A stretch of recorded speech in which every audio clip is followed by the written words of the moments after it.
మిత్రులు నమస్కారం. రేడియో రాంబాబు ఛానల్‌కి స్వాగతం. ఇవాళ ప్రముఖ కవి సిరివెన్నెల గారి 70వ జయంతి. 1955 మే 20న ఆయన అనకాపల్లిలో జన్మించారు.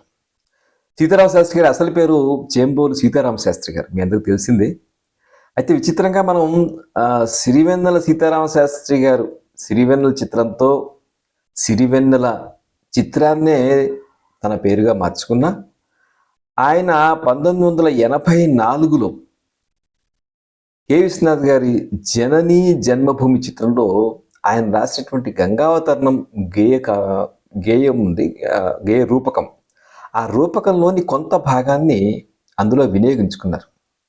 అది వినియోగించుకోవటం అప్పుడు కూడా అది ఎలా జరిగిందంటే, విశ్వనాథ్ గారు అనకాపల్లి ప్రాంతంలో జనని జన్మభూమి షూట్ చేస్తున్నప్పుడు ఆయన యథాలాపంగా ఈ గంగావతరణం అంటే సీతారామ శాస్త్రి గారి గంగావతరణాన్ని క్యాసెట్లో విన్నారట.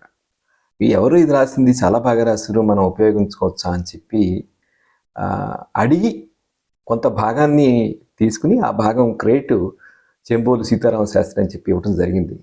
అంతకుముందు 1980లోనే శంకరాభరణం వచ్చినప్పుడు సీతారామ శాస్త్రి గారిని నువ్వు విశ్వనాథ్ గారిని కలిస్తే బాగుంటుంది అని చెప్పి మిత్రులు సజెస్ట్ చేశారు.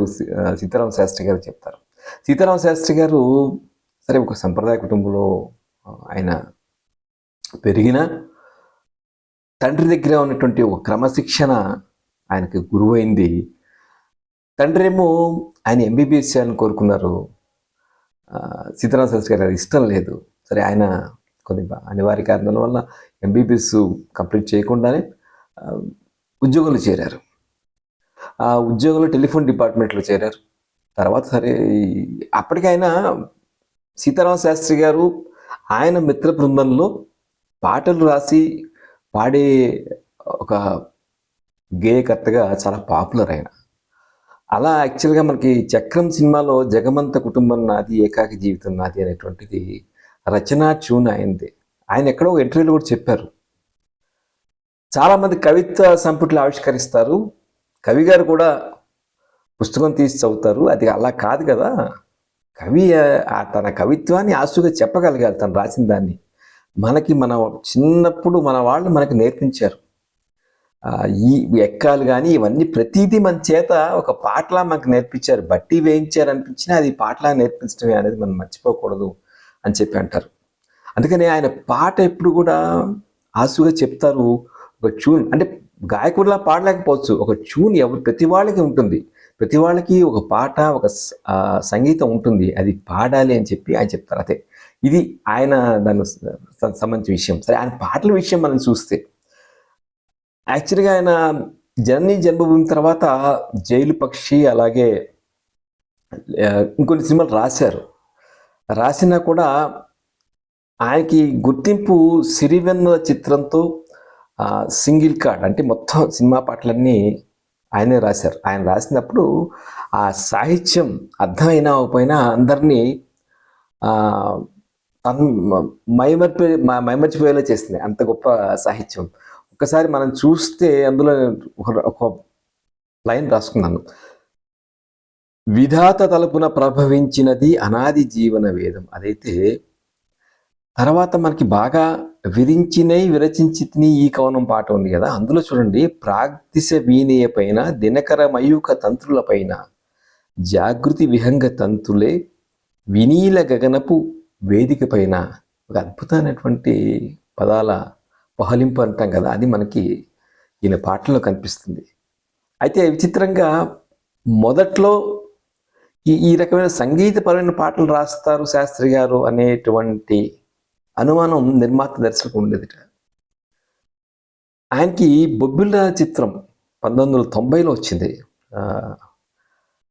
రాఘవేంద్రరావు గారు మీరు ఒక పాట రాయాలి, చిన్న చిన్న పదాలతో రాస్తే చాలు అంటే ఆయన ఎక్కడ ద్వంద్వార్థ పాట రాయాల్సి వస్తుందని భయపడినా చిన్న చిన్న అక్షరాలతో చిన్న చిన్న పదాలతో రాయండి అన్నప్పుడు రాసేటువంటి పాట బల్పం పట్టి భామ వాళ్ళు నేర్చుకున్నానటువంటి పాట. అది ఒక కమర్షియల్ గీత రచయితగా ఆయనకి గుర్తింపు తెచ్చింది, ఆయన స్థానాన్ని సుస్థిరపరిచింది. అలాగే విశ్వనాథ్ గారి చిత్రాలు ఆయన తర్వాత స్వర్ణకమలం, శృతిరేలు, ఫస్ట్ వచ్చి సిరివెన్నెల. ఈ 3 చిత్రాలకి ఆయనకి నంది పురస్కారాలు లభించాయి. తర్వాత ఆయన మరొక చిత్రం కూడా, ఆ చిత్రం పేరు చెప్తాను. స్వాతిముత్యం, సారీ స్వాతి కిరణం. స్వాతి కిరణం కూడా పాటలన్నీ కూడా శాస్త్రి గారు రాశారు. అలాగే శాస్త్రి గారంటే అభిమానంగా రాయించుకునే దర్శకులు ఉన్నారు. రామ్ గోపాల్ వర్మ చిత్రాలన్నింటిలో శాస్త్రి గారు రాశారు. మనకి శివ సినిమాలు చూడండి, బోటనీ పాట ఉంది కానీ అన్ని పాటలు దాంట్లో ఆ సినిమాలో కానీ, అలాగే కృష్ణవంశీ చిత్రాల్లో కూడా శాస్త్రి గారే రాశారు. కృష్ణవంశీ గారి సింధూరం చిత్రంలోని అర్ధ శతాబ్దపు స్వాతంత్రాన్ని అజ్ఞానం అందామా, స్వర్ణోత్సవాలు చేసుకుందామా అనేటువంటి పాట బాగా, అంటే అది కూడా నంది పురస్కారం లభించింది. రామ్ గోపాల్ వర్మ గాయన చిత్రంలో పాట గుర్తుంది కదా, నిగ్గ తీసి అడుగు ఈ సిగ్గులేని జనాన్ని, అగ్గితోటి కడుగు ఈ సమాజ జీవోత్సవాన్ని, మారదు లోకం మారదు కాలం అని చెప్పి రాసినటువంటి పాట. అది ఆయనే పాడతారు గాయన చిత్రంలో ఆ పాట. కానీ అలాగే అంకురం చిత్రంలో మంచి పాట ఉంది ఆయన రాసింది. ఆయన రాసిన పాటలు ఇంకోటి రుద్రవీణ చిత్రం అన్ని పాటలు బాగుంటాయి. ఆయన రాశారే. తరలిరాద తనే వసంతం తన దరికి రాని వనాల కోసం, అందరూ చూడండి, వెన్నెల దీపం కొందరిదా అడవిని సైతం వెలుగు కదా అని చెప్పి ఉంటుంది ఆ పాటలో. అలాగే నమ్మకు నమ్మకు ఈ రేయి అనేటువంటి పాట కానీ చాలా. పట్టుదల చిత్రంలో ఒక స్ఫూర్తి గీతం రాశారు, ఎప్పుడు ఒప్పుకోవద్దు ఓటమిని అని చెప్పి. అలాగే నువ్వు వస్తున్నానంటే నేను వద్దంటానా ఆ పాటలో, ఆ సినిమా పాటలను చూడండి చాలా అద్భుతంగా ఉంటాయి.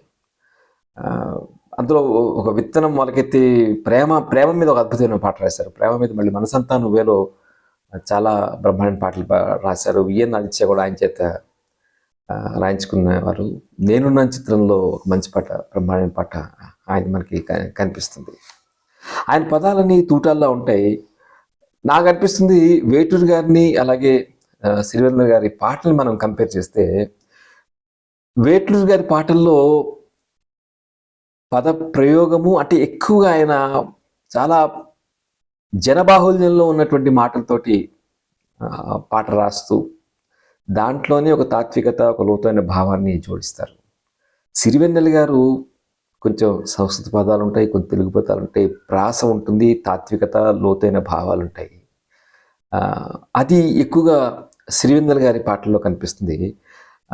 భాష పరంగా మనం చూస్తే పదప్రయోగంలో సిరివెన్నెల సీతారామ శాస్త్రి గారి ఒక పంథ అయితే వేటూరు గారిది ఒక పంథ నాకు అనిపిస్తుంది. ఎవరి దారులు వారివే, ఎవరిని తక్కువ చేయడం లేదు, ఎక్కువ చేయడం లేదు. కానీ వేటూరు గారిని అభిమానించే వాళ్ళు బోళంత మంది ఉంటారు, శాస్త్రి గారిని అభిమానించే వాళ్ళు చాలామంది ఉంటారు. శాస్త్రి గారిని చాలామంది దర్శకులు అభిమానించడం చాలా విశేషంగా అనిపిస్తుంది.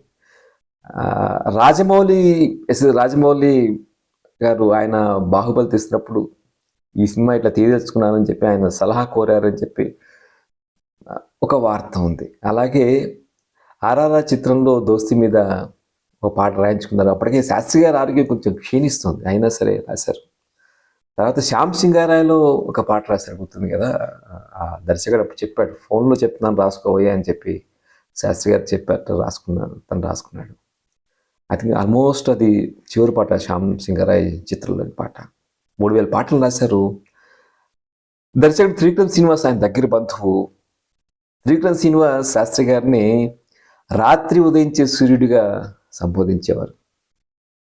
లైఫ్ ఆఫ్ రామ్ పాట గుర్తుంది కదా, చాలా బాగుంటుంది. అందులో శాస్త్రి గారి ఒక దృక్పథం ఆ పాటలో కనిపిస్తుంది. ఆ పాట ఆయనకి ఇష్టమైన లైన్ అడిగారు ఒకసారి, ఆ పాటలో మీకు ఇష్టమైన లైన్ ఏమిటని చెప్పి ఒకసారి అడిగితే ఎవరో ఆయన చెప్పారు, ఇలాగే కడదాకా ఒక ప్రశ్న ఉండాలనుకుంటున్నా, ఏదో ఒక బదులై నన్ను చెరపొద్దని కాలాన్ని అడుగుతూ ఉన్నా అని చెప్తారు. ఆయన ఏమంటారంటే, నా ఆలోచన ప్రపంచానికి ప్రశ్న కేంద్ర బిందువు అని చెప్తారు.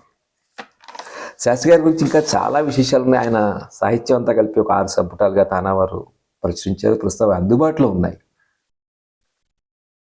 ఆయన పాటల్లో ఒక ఆశావాద దృక్పథం గురించి చెప్పాము. అలాగే ఇంకొక వాక్యం కోట్ చేస్తాను. నిన్న రాత్రి పీడకలను నేడు తలుచుకుంటూ నిద్ర మానుకోగలమా? ఎంత మంచి స్వప్నమైనా అందులోనే ఉంటూ లేవకుండా ఉండగలమా అని చెప్పంటారు. శాస్త్రి గారి పాటల్లో కనిపించని భావాలు ఆయన ఎక్కడి నుంచి ఇలా కూడా ఉండొచ్చా, ఇలా కూడా వీలవుతుందా అని చెప్పి అనేటట్టుగా ఆయన పాట ఉంటుంది. అది నాకు చాలా నచ్చింది. శబ్దాన్ని శాసించగల కవి సిరివెన్నెల అని చెప్పి దర్శకులు విశ్వనాథ్ గారు చెప్తూ ఉండేవాడు. ఆయన పాట రాసి మొదటగా చూపించేది ఆయన శ్రీమతి పద్మావతి గారికి. ఆవిడ ఓకే చేస్తే ఆయన పాట అమ్మాయి అనుకునేవాళ్ళట. అలాగే ఆయన తన తొలి గురువుగా ఎప్పుడు కూడా వై సత్యారావు గారిని పేర్కొంటారు.